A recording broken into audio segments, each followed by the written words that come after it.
नमस्कार, मैं तरुण वर्मा, दिल्ली में क्लिनिकल साइकोलॉजिस्ट हूँ। इस वीडियो में आपसे बात करूँगा प्योर ओसीडी के बारे में, प्योर ओसीडी वाली फॉर्म के बारे में या जिसे प्रेडोमिनेंटली ऑब्सेशनल सिम्पटम्स वाला ओसीडी भी कहा जाता है। एक ऐसा ओसीडी जिसमें आपको बाहर से दिखने वाले कंपल्जन्स नहीं डेवलप होते, जिसे कि बाहरी दुनिया में या आपकी एक्टिविटीज़ में जिसमें आप कंपल्जन्स को परफ़ॉर्म करें, ऐसा नहीं होता। जिसमें माइंड में ही, मन में ही आपके अंदर ऑब्सेशंस और कंपल्जन्स हुआ करते हैं, जिसमें आप एंगेज होते हैं।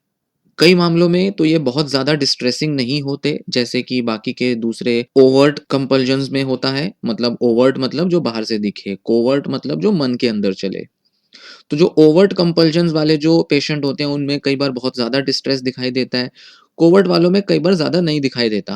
पर कुछ ऐसे पेशेंट्स हैं जिनमें कोवर्ट कंपल्जन्स या मन में चल रहे ऑब्सेशनल जो कंसर्न्स हैं, थॉट्स, आइडियाज़, इमेजेस हैं, इम्पल्सेस हैं, ये बहुत ज़्यादा डिस्ट्रेसिंग और बहुत ज़्यादा परेशान करने वाले, लाइफ में इंटरफेयर करने वाले हो सकते हैं। आम तौर पे हम जिस ओसीडी को जानते हैं वो क्लीनिंग, वॉशिंग, चेकिंग वाला होता है, पर ये वाले ओसीडी भी थोड़े अलग और थोड़े अनयूजुअल या स्ट्रेंज भी हो सकते हैं, जो कि अक्सर पर्सन जो है बहुत हाइड करके रखता है और वो इनको किसी से ना एक्सप्रेस करता है और ना ये किसी तरीके की ओवर्ट कंपल्जन, मतलब बाहरी रूप से बाहरी दुनिया में दिखने वाली कोई एक्टिविटी या एक्शंस की फॉर्म में कंपल्जन्स का रूप नहीं लेते ये ऑब्सेशंस। इसके बारे में हम आज डिटेल में थोड़ा बात करेंगे। तो जैसा कि बताया कि प्योरली ऑब्सेशनल ओसीडी, इसमें क्या होता है कि जो सफरर होता है, जो पीड़ित व्यक्ति होता है, वो हिडन कंपल्जन्स में एंगेज हो जाता है। तो विजिबल रिचुअल्स मतलब दिखाई देने वाले रिचुअलिस्टिक बिहेवियर से जूझने की बजाय, जैसे कि हैंड वॉशिंग या काउंटिंग में होता है, वो रिपीटेटिव मेंटल रिचुअल्स परफॉर्म करते हैं अपने स्ट्रेस को मिनिमाइज करने के लिए, किसी ऑब्सेशनल कंसर्न के स्ट्रेस को कम करने के लिए वो मेंटल रिचुअल्स परफॉर्म करते हैं। तो जो हिडन नेचर होता है इस डिसऑर्डर का, उस वजह से कई बार इसको पहचान पाना या इसे ट्रीट कर पाना भी कई बार बड़ा मुश्किल होता है। बहुत चैलेंजिंग होता है इसका ट्रीटमेंट। कई बार ये जो सफरर्स होते हैं इनको सालों लग जाते हैं कि जिसमें ये अपने ट्रीटमेंट के लिए या अपनी हेल्प के लिए कहीं अप्रोच भी नहीं करते और किसी से ओपन अप भी नहीं करते, अपने किसी फैमिली मेंबर या किसी लव्ड वन के साथ वो शेयर भी नहीं करते इस बारे में।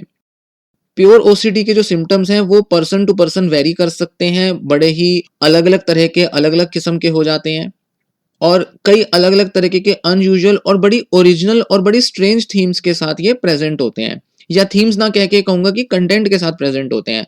थीम्स हालांकि इनकी कई बार बहुत सिमिलर होती हैं, मतलब एक ही थीम के इर्द गिर्द अक्सर ये अलग अलग टाइप का कंटेंट डेवलप कर लेते हैं। तो या तो अलग अलग लोगों में एक ही थीम के इर्द गिर्द अलग अलग कंटेंट दिखाई देंगे, या एक ही व्यक्ति अपने पूरे लाइफ में जब से उसको ये ओसीडी शुरू हुआ है उसने कई सारे अलग अलग कंटेंट डेवलप कर लिए, अलग अलग टाइप के थॉट्स डेवलप कर दिए, पर उसकी जो थीम है वो कॉमन है, एक ही चलती हुई आ रही है। तो जैसे एक थीम हो सकती है सेक्सुअलिटी की थीम, दूसरी हो सकती है ओवर रिस्पॉन्सिबिलिटी की थीम, फिर एक हो सकती है वॉयलेंस या एग्रेशन की थीम, फिर एक हो सकती है रिलीजियस फेथ या रिलीजियस बिलीव्स को लेकर कोई थीम हो सकती है, फिर हेल्थ को लेकर भी हो सकता है, साथ ही साथ रोमांस या रिलेशनशिप्स के मामले में भी ओसीडी दिखाई दे सकता है। तो हो सकता है एक ही थीम से वो कई बार सफर किए हों और अलग अलग टाइप का कंटेंट आता हो, और कई बार हो सकता है किसी किसी पेशेंट में डिफरेंट थीम्स भी एग्जिस्ट करती हैं एक ही टाइम पर या अलग अलग टाइम पर। तो पहले अगर मान लो सेक्सुअलिटी की थीम थी, अब हो सकता है वॉयलेंस या रिलीजियस फेथ की थीम डेवलप हो गई हो, या एक ही साथ दोनों टाइप की थीम्स हैं पर एक में ज्यादा सिम्टम्स हैं, एक में कम सिम्टम्स हैं। तो वेरिएशंस बहुत होती हैं, बहुत वेरिएशंस होती हैं। तो अब ये एक सवाल आता है कि प्योर ओसीडी के जो ऑब्सेशंस या कंपल्जन्स होते हैं, मतलब प्योर ऑब्सेशनल ओसीडी वाले में या प्योर कंपल्जन्स वाले ओसीडी वाले में, जिसमें कि कोवर्ट होता है सब मामला, सारे सिम्टम्स जो हैं वो मन के अंदर चल रहे हैं, बाहर दिखाई ही नहीं दे रहे हैं, वो किस तरह से एग्जिस्ट करते हैं, क्या फॉर्म लेते हैं, किन तरीकों से वो जो थॉट्स हैं वो ऑब्सेशनल थीम्स ले लेती हैं या ऑब्सेशनल हो जाती हैं, और कब हम उन्हें ऑब्सेशनल ओसीडी कहें, कब हम उन्हें कंपल्जन्स कहें, किस तरह से वो पाई जाती हैं, अक्सर पेशेंट्स किस तरह से उन्हें रिपोर्ट करते हैं, हम अब इस बारे में बात करेंगे। ये जानना इसलिए ज़रूरी है ताकि हम यह समझ पाएँ कि जो ओवर्ट सिम्पटम्स होते हैं, मतलब कंपल्जन्स, हैंड वॉशिंग, चेकिंग, काउंटिंग वाले जो दिखाई देते हैं, या जो ऑब्सेशंस होते हैं, जो गंदगी को लेकर, कंटामिनेशन को लेकर, जो कि बड़े क्लियरली कंपल्जन्स की फॉर्म में दिखाई दे जाते हैं, रिचुअलिस्टिक बिहेवियर की फॉर्म में, उनसे ये वाले जो प्योर ओसीडी वाले जो सिम्पटम्स हैं, वो किस तरह से अलग हैं, हमें ये जानना ज़रूरी है।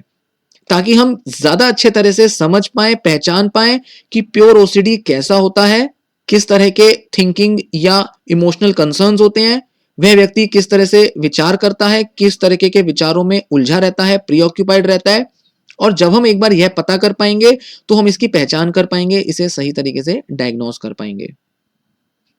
तो जो प्योर ओसीडी ऑब्सेशंस होती हैं, उसमें ऑब्सेशनल थीम्स ज्यादा डोमिनेट करती हैं। मतलब यहां पर प्रिडोमिनेटली कंपल्जन्स ना के बराबर दिखाई देंगी, आ भी नहीं पाएंगी, और कई बार डेवलप हो भी नहीं पाती कंपल्जन्स। यहां तक कि मेंटल कंपल्जन्स भी कई बार डेवलप नहीं हो पाती। तो जैसे किसी एक पर्सन को लग सकता है कि मैं अपने पार्टनर के लिए अच्छी नहीं हूं या मैं अच्छा नहीं हूं, मेरे अंदर बहुत सी कमियां हैं और मेरा पार्टनर या मेरी जो पार्टनर है वो ज्यादा बेटर पार्टनर डिजर्व करते हैं। तो ये रिलेशनशिप ओसीडी में दिखाई देता है। फिर आता है अपने को या किसी लव्ड वन को या किसी स्ट्रेंजर को हार्म करने की टेंडेंसी या अर्ज, इंपल्सिव फीलिंग कि मुझे किसी को नुकसान पहुंचाना है, हार्म ओसीडी में दिखाई देता है। अब इसमें कोई कंपल्जन नहीं है, वो पर्सन अक्सर ऐसी थॉट्स या फीलिंग्स को बहुत ज्यादा अवॉइड करने के लिए कोई कंपल्सिव एक्ट नहीं करेगा। आमतौर पर कई बार नहीं करते पेशेंट, सिर्फ एक अर्ज आती है, सिर्फ एक इंपल्स आती है, बहुत स्ट्रॉन्ग इंपल्स आती है, बट वो कभी उसको कैरी आउट नहीं करते। साथ ही साथ एक सेक्सुअल ओरिएंटेशन ओसीडी होता है जो कि बहुत commonly pure OCD, pure obsessional OCD में देखने में आता है। वो होता है जैसे कि क्या मैं गे तो नहीं हूं, क्या मैं लेस्बियन तो नहीं हूं, जबकि आप स्ट्रेट हो, आपकी रिलेशनशिप्स बिल्कुल हेट्रोसेक्सुअल रही हैं, पर आपको ये फियर या ये कंसर्न डेवलप हो सकता है कि कहीं आप होमोसेक्सुअल तो नहीं हो। तो इस तरीके की थॉट्स को आप बार बार चेक करते हो, बार बार उनको जांचते हो, ये देखने के लिए कि कहीं मैं होमोसेक्सुअल तो नहीं हूं, और ये कंसर्न जो है आपको कॉन्टिन्यूसली बॉदर करते रहते हैं। अब प्योर ओसीडी कंपल्जन्स क्या होती हैं? एक आती हैं गिल्ट की फीलिंग्स, जैसे जब भी आपको कोई वायलेंट या कोई सेक्सुअल इंट्रूसिव थॉट आए तो आप बहुत ज्यादा अशेम्ड फील करते हो, शर्मिंदगी और गिल्ट फील करते हो कि मैंने ऐसा क्यों सोचा, मुझे ऐसा क्यों फील आया। या पास्ट में होने वाली कुछ एक्शंस को लेकर, जैसे कि कोई सेक्सुअल इमेजेस देख ली, या किसी के बारे में कुछ गलत सोचा किसी जमाने में या किसी टाइम पर, या कोई पॉर्न मूवी देख ली जैसे, उसको लेकर बार बार सोच के गिल्ट फील करना कि वो मैंने सोचा था, वो मैंने सब देखा था, तो इस वजह से मेरी लाइफ जो है वो अफेक्ट हो चुकी है नेगेटिव वेज में, और मुझे उस बात का गिल्ट है, और बार बार उस गिल्ट फीलिंग से खुद को ऑक्यूपाई कर लेना। एक और कैटेगरी आती है thinking that you are a bad person. तो आपको लगता है कि आपने कुछ गलत किया है, जिससे कि अब आपका कैरेक्टर जो है वो रिस्क पे आ गया है। अब आप पूरी तरह से बर्बाद हो गए हो, बेकार हो गए हो, और अब आप अपने कैरेक्टर को कभी प्योर या मोरलिस्टिक नहीं बना सकते खुद को। और अब आप मान रहे हो कि मैं एक बैड पर्सन हूं, और कॉन्टिन्यूसली अपने को बैड मानते जाना, अपने को कॉन्टिन्यूसली एक बैड पर्सन समझना, या अपने बारे में बैड पर्सन वाली थॉट्स लाना।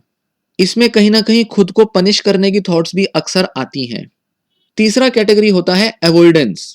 कुछ ऐसी जगहों को, ऐसी चीजों को अवॉइड करना जो कि आपकी इंट्रूसिव ऑब्सेसिव थॉट से एसोसिएटेड है।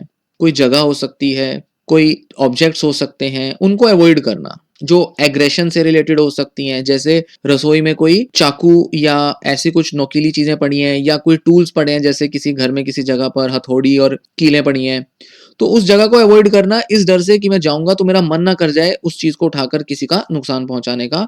तो हार्म ओसीडी में अक्सर ये अवॉइडेंस वाली चीजें आ जाएंगी, या अवॉइडेंस वाले बिहेवियर आ जाएंगे, या फिर सेक्सुअल ओसीडी में भी इस तरीके की फीलिंग्स आ सकती हैं कि आप, हो सकता है आप ऑपोजिट जेंडर को ही पूरी तरह से अवॉइड करें। फिर एक आती है कैटेगरी आंसर सीकिंग। आप अपने विचारों के जवाब ढूंढने लगते हो, आप अपने विचारों के, अपने सवालों के जवाब ढूंढने से ऑब्सेस्ड हो जाते हो। आपको लगता है कि आपके दिमाग में बहुत सारे कंसर्न्स हैं, बहुत सारे इश्यूज हैं जिनका आपको जवाब ढूंढना है।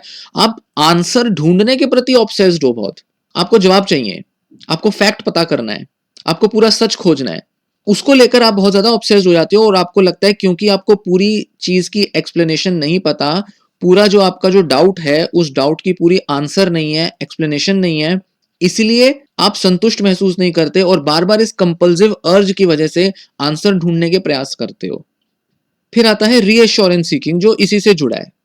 जैसे हेल्थ के मामले में डॉक्टर्स से कंसल्ट करना अपने बारे में सही इलनेस का पता लगाने के लिए, या टेम्पल जाना, चर्च जाना, गुरुद्वारे जाना और किसी रिलीजियस फिगर से, जो वहाँ के जो हेड हैं, अथॉरिटी फिगर हैं, उनसे बार बार कंसल्ट करना अपने द्वारा किए गए कुछ एक्ट के बारे में कि क्या मुझे इसका कुछ गलत अंजाम तो फेस नहीं करना पड़ेगा, क्या मेरे कुछ गलत कर्म तो ऐसे नहीं है जो मुझे लाइफ में अफेक्ट करेंगे, मुझे बुरा बना देंगे या मेरे फ्यूचर में कोई बुरे अंजाम लेकर आएंगे। बार बार उनसे रीअश्योरेंस लेना कि जो मैंने किया है वो ठीक तो किया है ना। बार बार उनको ये बताना कि मैं अच्छा भी कर रहा हूं और ये जो अच्छा मैं कर रहा हूं इससे मेरे बुरे कर्म तो कैंसल आउट हो जाएंगे ना। साथ ही साथ रीअश्योरेंस फैमिली मेंबर से भी लेते हैं, अपनी एंग्जाइटी को लेकर, अपनी ऑब्सेशंस को लेकर कि ये दूर तो हो जाएंगी ना, चली तो जाएंगी ना, किसी तरीके से ये मैं ठीक तो हो जाऊंगा ना। इस तरीके के बार बार रीअश्योरेंस लेना। फिर एक नेक्स्ट आता है जो कि आजकल बहुत ज्यादा कॉमन हो गया है, वो हो गया कि रिसर्च करना, ऑनलाइन इंफॉर्मेशन गैदर करना, ज्यादा से ज्यादा सोर्सेज, ज्यादा से ज्यादा अलग अलग प्लेटफॉर्म पर जाकर आंसर्स इकट्ठे करना और एक्सप्लेनेशंस गैदर करना जो कि साइंटिफिक और बहुत इंटेलेक्चुअल नेचर की हैं। तो इस तरीके के जो बिहेवियर होते हैं, जो अपने अंदर की ऑब्सेशनल थिंकिंग को दूर करने के लिए किए जाते हैं, भले वो इमोशनल नेचर के हों या एक बिहेवियरल नेचर के हों, मतलब गिल्ट जैसे हों, अवॉइडेंस जैसे हों, एंग्जाइटी जैसे हों, या अपने को मोरल पर्सन की तरह देखने जैसे हों, जैसे कि बैड पर्सन तो नहीं हो, या किसी तरीके से रीअश्योरेंस लेने जैसे हों। ये अलग अलग जो कंसर्न्स होते हैं, जो हम अपने ऑब्सेसिव कंसर्न के रिस्पॉन्स में देते हैं, ये हमारे कंपल्जन्स होते हैं और ये अक्सर बहुत आसानी से अननोटिस्ड रह जाते हैं। पता भी नहीं चलते कि ये हम फेस जो कर रहे हैं, इस तरीके के थिंकिंग पैटर्न्स, ये कंपल्सिव एक्ट भी हो सकते हैं, ये एक तरीके के कंपल्जन्स भी होते हैं। तो एक तो रहा, जैसे पहले बताया, प्योर ऑब्सेशनल ओसीडी, जिसमें हम केवल कुछ इंपल्सेस या अर्जेस अपने मन में रखते हैं, या जिनसे हम डरते हैं, जिनके प्रति बहुत कंसर्न रहते हैं, जिसमें वॉयलेंस, सेक्सुअलिटी, हेल्थ, अलग अलग कंसर्न्स हो सकते हैं, जिसमें केवल थॉट आता है और हमें लगता है कुछ बुरा या कुछ गलत हो जाएगा या कर देंगे। और एक आते हैं कंपल्जन्स, प्योर कंपल्जन्स, प्योर ओसीडी के जो सिम्टम्स होते हैं, जिसमें हम एज सच कुछ कंपल्सिव कोवर्ट एक्ट नहीं कर रहे, कोई रिचुअल्स फॉर्म नहीं कर रहे, पर हम कहीं ना कहीं एक कंपल्सिव फीलिंग्स या कंपल्सिव बिलीफ से बहुत ज्यादा जकड़े हुए हैं खुद को कि किसी तरह से हम बुरे तो नहीं बन गए या किसी तरह से कुछ अवॉइड करना है, इस तरीके से। प्योर ओसीडी के बारे में मिसकंसेप्शंस क्या होती हैं, कॉमन मिसकंसेप्शंस क्या हैं, या ये कहें कि आमतौर पर ओसीडी के बारे में क्या मिसकंसेप्शंस होती हैं जिस वजह से हम प्योर ओसीडी को पहचान नहीं पाते, रिकॉग्नाइज नहीं कर पाते, नेग्लेक्ट हो जाता है प्योर ओसीडी आइडेंटिफाई करना। जैसे सबसे मेन होता है कि ओसीडी होने के लिए तो हैंड वॉशिंग होना जरूरी है, काउंटिंग करना जरूरी है, चेकिंग करना जरूरी है, कुछ ऐसे नोटिसेबल रिचुअल्स में इंगेज होना जरूरी है जो कहा जा सके कि ये है ओसीडी। दूसरा, अक्सर प्योर ओसीडी वाले पेशेंट ये सोचते हैं कि हमें ओसीडी नहीं है, हमें कोई और बीमारी है। जैसे अक्सर होता है कि प्योर ओसीडी वाले कहते हैं कि हम स्किज़ोफ्रेनिक हो गए, या हमें किसी तरीके का पर्सनैलिटी डिसऑर्डर है, या वो अपने जो कंटेंट होते हैं उसमें बहुत ज्यादा बिलीव किए रहते हैं। जैसे सेक्सुअल आइडेंटिटी में वो मान के चलेंगे कि हम होमोसेक्सुअल ही हैं, या हेल्थ के कंसर्न में मान के चलेंगे कि हमें कोई बीमारी है, इस तरीके से। और तीसरा, ये बिलीफ बहुत ज्यादा दिमाग में बैठा होता है कि थॉट्स आने का मतलब ही यही है कि हम ऐसे हैं, जिसे थॉट एक्शन फ्यूजन भी कहा जाता है। मतलब अगर मेरे को ऐसे विचार आ रहे हैं तो मतलब मैं ऐसा कर भी रहा हूं या कर भी रही हूं, ऐसा मेरे साथ है, या मैं ऐसी हूं या मैं ऐसा हूं। तो थॉट्स जो है वो रिप्रेजेंटेशन होते हैं हमारी पर्सनैलिटी, हमारी आइडेंटिटी के। तो क्योंकि मुझे होमोसेक्सुअल थॉट आया, फील आया, तो मतलब मैं होमोसेक्सुअल हूं। क्योंकि मुझे एक बैड थॉट आया, पोर्नोग्राफिक थॉट आया, ब्लास्फेमस थॉट या इमेज आई, मतलब मैं एक बैड पर्सन हूं, ऐसा मान के चलते हैं। तो हम क्या कर रहे हैं, हम इन सब बिलीव्स की वजह से, इन सब एटीट्यूड्स की वजह से हम प्योर ओसीडी को पहचान नहीं पा रहे।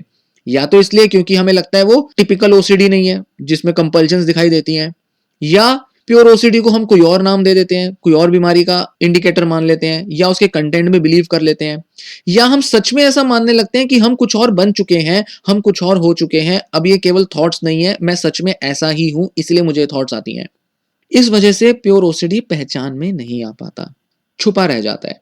तो हमें कैसे पता चले कि मुझे प्योर ओसीडी है या मुझे ये जो थॉट्स आ रही हैं ये ओसीडी हो सकती हैं? हर किसी को इंट्रूसिव थॉट्स आती हैं, हर किसी को ऐसी इंटरफेयरिंग थॉट्स आती हैं जिनका मतलब ये नहीं होता कि हमें ओसीडी ही है। ओसीडी होने के लिए इन थॉट्स को बहुत ज़्यादा डिस्ट्रेसिंग होना पड़ता है, इन थॉट्स में बहुत ज़्यादा इंगेज होना पड़ता है, इसमें बहुत ज़्यादा डिस्कम्फर्ट और एंग्जाइटी आती है। साथ ही साथ हम इसके लिए बहुत एक्सेसिव बिहेवियर्स किसी ना किसी तरह से लाइफ में शो करते ही हैं, जैसे कि रीएश्योरेंस सीकिंग में बताया था। बहुत ज़्यादा पर्सन जो है वो रीएश्योरेंस सीकिंग करता रहता है, जैसे हेल्थ के मामले में लोग बहुत ज़्यादा मेडिकल चेकअप करा लेते हैं। और साथ ही साथ इससे हमारे लाइफ के फंक्शंस डिस्टर्ब होते हैं, जैसे जॉब लग रही है या पढ़ाई करनी है, उससे हम दूर भागते हैं, या हम अपनी लाइफ के काफी सारे प्लेजर्स को सेक्रीफाइस कर देते हैं कि पहले ये रिजॉल्व हो जाए उसके बाद हम इसको करेंगे, मतलब जॉब या रिलेशनशिप या शादी करेंगे। कई लोग अपनी शादी टाल देते हैं अपने ओसीडी की वजह से, पहले ठीक हो जाए उसके बाद ही हम करेंगे। तो कहीं ना कहीं उन्हें लगता है मेरे को ये अपने जो थॉट्स में जो कंसर्न्स है ना, पहले ये रिजॉल्व कर लूं उसके बाद ही मैं अपने लाइफ के बाकी के काम करूंगा या करूंगी। उस चक्कर में हम बहुत सारे अपने लाइफ के प्लेजर्स और लाइफ के जो बेसिक अचीवमेंट्स हैं उनसे दूर भागने लगते हैं। तो ये भी अक्सर एक बहुत इंपॉर्टेंट इंडिकेटर होता है कि हमें अंदर से जो इंट्रूसिव थॉट्स आ रही हैं वो इस हद तक डिस्टर्बिंग है कि हम उनको रिजॉल्व करने के चक्कर में लाइफ में डिसफंक्शनल होते जा रहे हैं। साथ ही साथ कितना भी आप कोशिश करते हो इनको दबाने की, इनसे दूर हटने की, ये हट नहीं पाती हैं। तो उनका ना हट पाना, उनका अनवांटेड तरीके से बार-बार मन में आना, दिमाग में आना, ये एक बहुत बड़ा इंडिकेटर है कि आपकी जो इंट्रूसिव थॉट्स हैं, नेगेटिव थॉट्स हैं, वो अब बीमारी का रूप ले चुकी हैं, वो अब ओसीडी का रूप ले चुकी हैं। ध्यान रखें कि इंट्रूसिव थॉट्स का मतलब ये नहीं होता कि आप एक बुरे इंसान हो। ये सिर्फ हमारे ब्रेन के कुछ इम्बैलेंस्ड मैकेनिज्म्स की वजह से होता है, कुछ केमिकल के चेंज की वजह से होता है, या हमारे ब्रेन के ही किसी और कारण की वजह से होता है। इसका मतलब हमारे कैरेक्टर में किसी तरह की कमी नहीं होता। कुछ और एग्जांपल्स देखें कि प्योर ओसीडी के किस तरह के होते हैं। एवरीडे लाइफ के हमारे जो एग्जांपल्स होते हैं, आपके रूममेट्स आपकी कुछ चीजों को बार बार टच कर रहे हैं, जैसे आपकी बुक्स हो गई, आपका पेन हो गया, आपकी टेबल पर पड़ी आपकी कोई चीज हो गई, आपका मोबाइल हो गया, या जैसे और दूसरी चीजें होती हैं जैसे फ्रिज होता है या लाइट स्विचेस होते हैं या कुछ और चीजें जो रूम में पड़ी हैं वो बार बार टच कर रहे हैं, या तो आपकी है या आपकी नहीं है, रूम की है। अब आप उनको टच नहीं करते इससे पहले कि आप अपनी स्लीव्स ऊपर ना उठा लें, या स्पेसिफिक टाइम पर ही आप टच करना पसंद करते हो कि पहले मैं टच कर लूं बाकी के लोग करते रहे उसके बाद मुझे कोई लेना देना नहीं, या आप बड़ा प्रिकॉशन लेते हो कि आप किसी चीज की मदद से उन्हें छूते हो, मतलब आपने हाथ में कोई हैंकी या उसके थ्रू आप उनको छू रहे हो बार बार। अब आप बार बार हाथ नहीं धो रहे हो पर आप बड़ा ध्यान रख रहे हो कि मुझे इस पर्टिकुलर तरीके से ही छूना है या इस पर्टिकुलर टाइम पर ही छूना है। ये हो गया कॉन्टेमिनेशन वाला ओसीडी, प्योर ऑब्सेशनल ओसीडी है ये। इसमें टिपिकल कंपल्शन नहीं है जिसके थ्रू आप अपने ऑब्सेसिव कंसर्न को मिटाने की कोशिश कर रहे हो। आप ये नहीं सोच रहे हो कि आपका हाथ अब गंदा हो गया क्योंकि दूसरे व्यक्ति ने टच किया था, अब मुझे इसे बार बार धोकर हटाने की जरूरत है। आप उसे एलिमिनेट नहीं कर रहे, आप बस जरूरत से ज्यादा प्रिकॉशंस ले रहे हो। फिर एक हार्म ओसीडी का एक अक्सर बिहेवियर आता है जिसमें आप सपोज कीजिए आपने चाकू उठाया किसी चीज को काटने के लिए, सब्जी वगैरह को या कोई फल को, इमीडिएटली आपके दिमाग में थॉट आती है कि मैं इस चाकू से अब अपने पार्टनर को मार ना दूं, या मैं कैसे उसे मार सकता हूं या मार सकती हूं। आपको इमीडिएट वो थॉट आया कि कहीं ऐसा तो नहीं मैं दूसरे कमरे में ले जाकर उसका खून कर दूंगा या खून कर दूंगी, या उसको इस तरीके से कट कर दूंगी या कर दूंगा। आपको लिटरली वो विचार दिमाग में अपीयर कर जाता है। एक और होता है रिलेशनशिप ओसीडी, जिसमें आप खुद में या अपने पार्टनर में कमियां ढूंढते हो बहुत और उनसे ऑब्सेस्ड हो जाते हो। जैसे आपको लगता है आपके पार्टनर की जो आईब्रोज हैं वो अच्छी नहीं है देखने में, और आप इस फ्लॉ को, इस कमी को पिन पॉइंट करते हो और ये सोचते हो कि आप किसी ऐसे इंसान के साथ नहीं रह सकते जिसकी इस तरह की आईब्रोज हो। पूरी जिंदगी भर ऐसे इंसान के साथ रहने का क्या फायदा जो हमेशा दिखे ही खराब सिर्फ इसलिए क्योंकि उसकी आईब्रोज खराब है।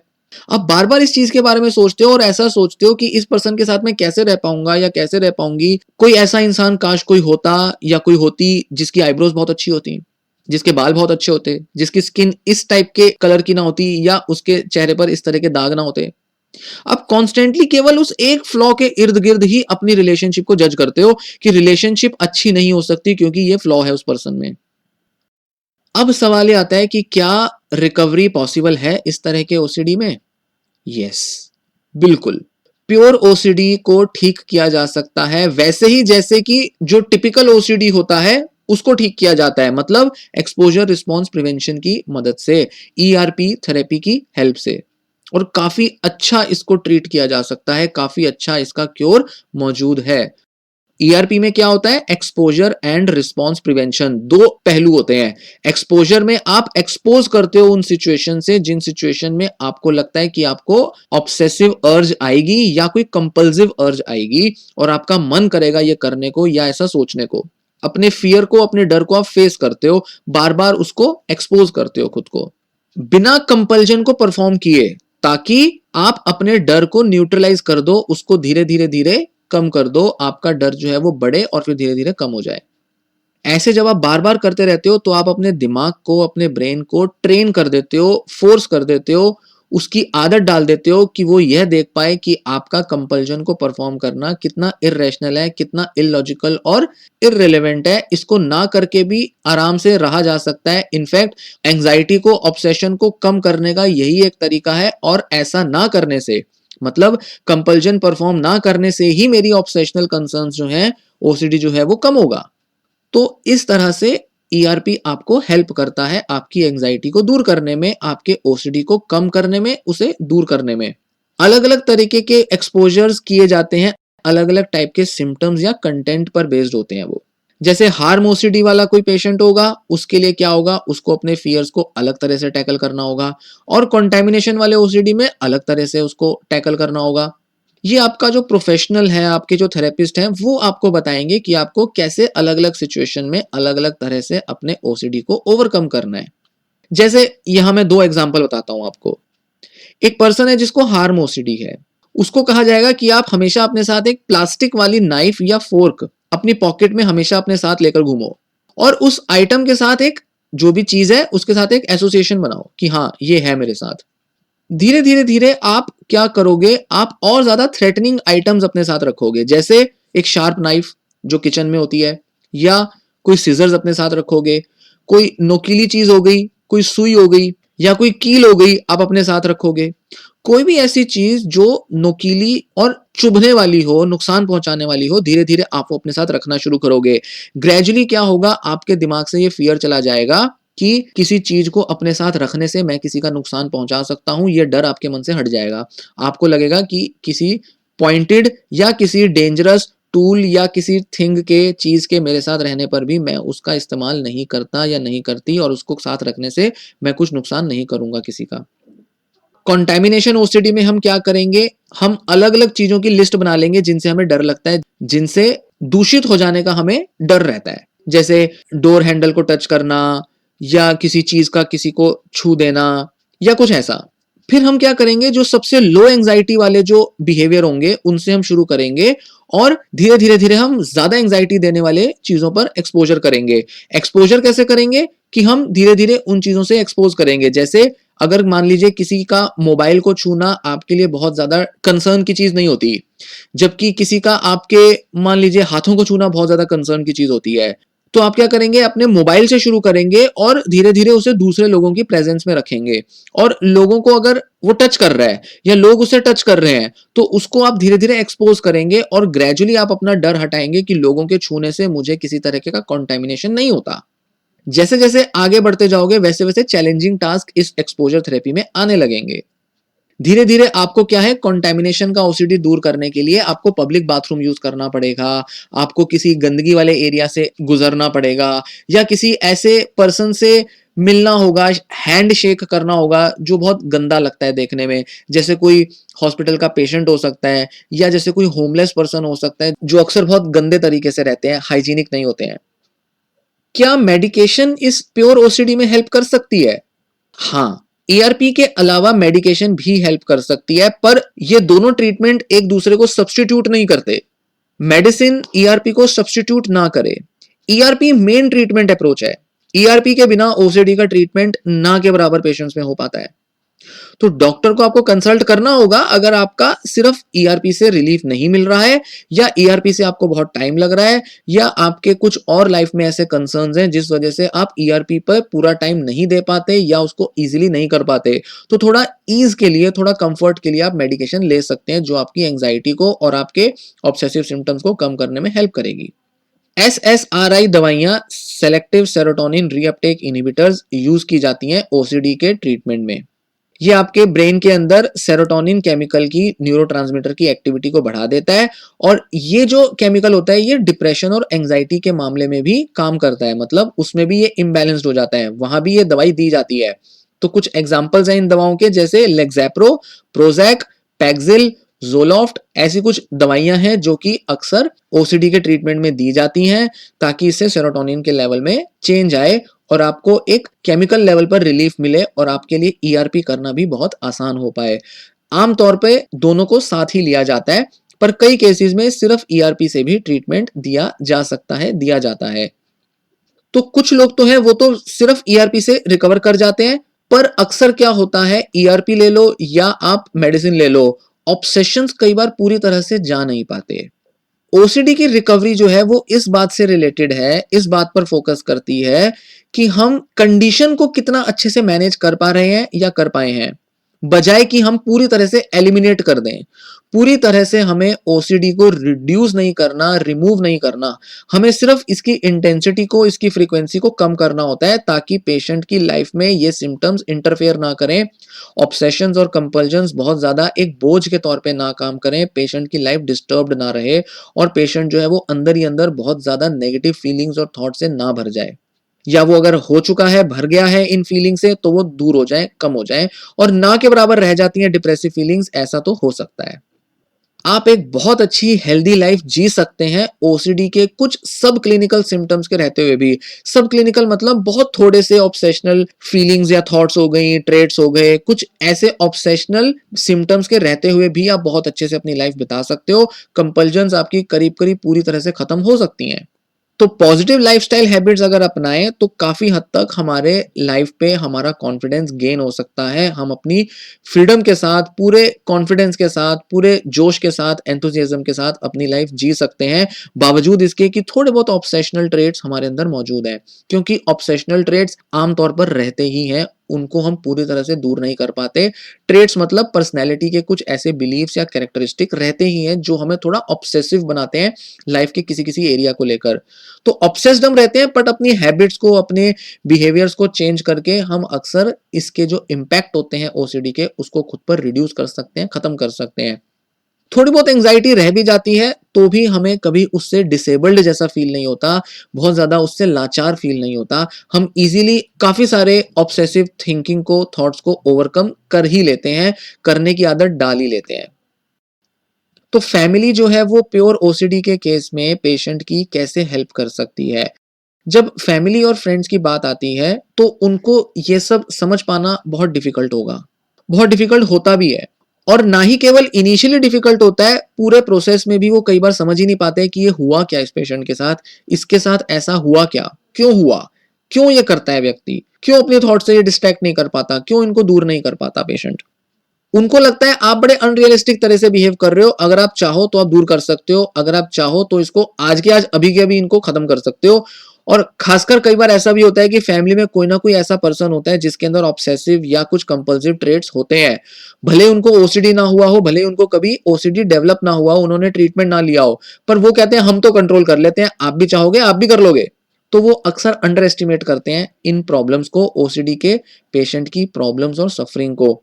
तो अक्सर उन्हें ठीक से काउंसल करना, उनकी एजुकेशन देना, उनको ठीक तरीके से गाइड करना बहुत ज़रूरी होता है, जो आपका थेरेपिस्ट कर सकता है, जो कि अक्सर करते भी हैं। आपका खासकर जो रीअश्योरेंस लेने वाला जो बिहेवियर है, जिसमें आप बहुत ज़्यादा डिपेंडेंट हो जाते हो अपने फैमिली मेंबर पर, उस मामले में आपको भी ये चीज़ समझानी और समझनी ज़रूरी है एज़ अ पेशेंट कि आपको क्यों अपना रीअश्योरेंस सीकिंग बिहेवियर जो है वो कम करना है, ताकि आप अपने ओसीडी को बेटर वे में मैनेज कर पाओ। फैमिली को ट्रीटमेंट में इन्वॉल्व करना आमतौर पर बहुत हेल्पफुल होता है और ज़्यादातर मामलों में करना ही पड़ता है, क्योंकि अक्सर पेशेंट जो होता है वो अपनी फैमिली के साथ किसी ना किसी तरीके की एडजस्टमेंट बना लेता है, जिसमें फैमिली वाले सपोर्ट देते हैं ऑब्सेशंस या कंपल्जन्स को बढ़ने में। तो डूज एंड डोंट्स लर्न करना बहुत जरूरी होता है फैमिली मेंबर के लिए, और एक स्ट्रेटेजी एडॉप्ट करनी पड़ती है जिससे कि वो आपको हेल्प कर पाए आपके ट्रीटमेंट में, ऑब्सेशंस या कंपल्जन्स को ओवरकम करने में, इसको दूर करने में, इससे दूर होने में। वो आपके क्योर में, आपके रिलीफ में, आपके ट्रीटमेंट मैनेजमेंट में बहुत हेल्पफुल हो सकते हैं। तो ये था पूरा कंटेंट, यूज़फुल कंटेंट जो कि आपके लिए हेल्पफुल हुआ होगा। मैं उम्मीद करता हूँ आपको समझ आया होगा कि प्योर ओसीडी जो है वो किस तरह का होता है, कैसे डेवलप होता है, किस तरह के सिम्पटम्स होते हैं और उन्हें कैसे दूर किया जा सकता है। ट्रीटमेंट वही है जैसा कि दूसरे वाले ओसीडी में होता है, जिसके अंदर प्रेडोमिनेंटली ऑब्सेशंस नहीं होती, जिसके अंदर ओवर्ट कंपल्जन्स होती हैं, ओवर्ट तरीके से बाहरी रूप से आप कंपल्जन्स परफॉर्म करते हो। तो प्योरली ऑब्सेशनल या जो प्योर ओसीडी है, जिसके अंदर कंपल्जन्स या ऑब्सेशंस बहुत ही कोवर्ट हो सकते हैं, अनरिकॉग्नाइज्ड रह सकते हैं, उसमें हमें पहचानना भी मुश्किल हो जाता है ओसीडी को, और उसे ट्रीट करना भी अक्सर मुश्किल हो जाता है, क्योंकि हम या तो उसे कुछ और मान लेते हैं या हम उसकी सीवियरिटी को कभी एक्नॉलेज कर ही नहीं पाते। हम जैसे तैसे अपनी लाइफ जीते रहते हैं। तो इसको हम पहचानें, इसको ट्रीट करने की तरफ आगे बढ़ें। इसका ट्रीटमेंट पॉसिबल है, हो सकता है, होता भी है। आप सही ज्ञान के साथ आगे बढ़ें। उम्मीद है ये वीडियो आपको इसमें हेल्प करी होगी, आपको इस बारे में कोई डायरेक्शन देगी और आप सही निर्णय ले पाएंगे अपने ट्रीटमेंट के बारे में। वीडियो लाइक करें, वीडियो के नीचे कमेंट भी करें अपने कोई क्वेश्चंस हो तो, साथ ही साथ वीडियो को किसी ऐसे पर्सन के साथ भी शेयर करें जिसको इसकी हेल्प मिल सकती है, या सोशल मीडिया पर भी इसको ज़रूर शेयर करें ताकि दूसरे लोगों को इसकी हेल्प मिल सके, जिनको भी इस तरीके के कंसर्न्स होते हों या उनकी फैमिली में किसी को होते हों। चैनल अगर आपने अभी तक सब्सक्राइब नहीं किया है तो चैनल ज़रूर सब्सक्राइब करें। धन्यवाद।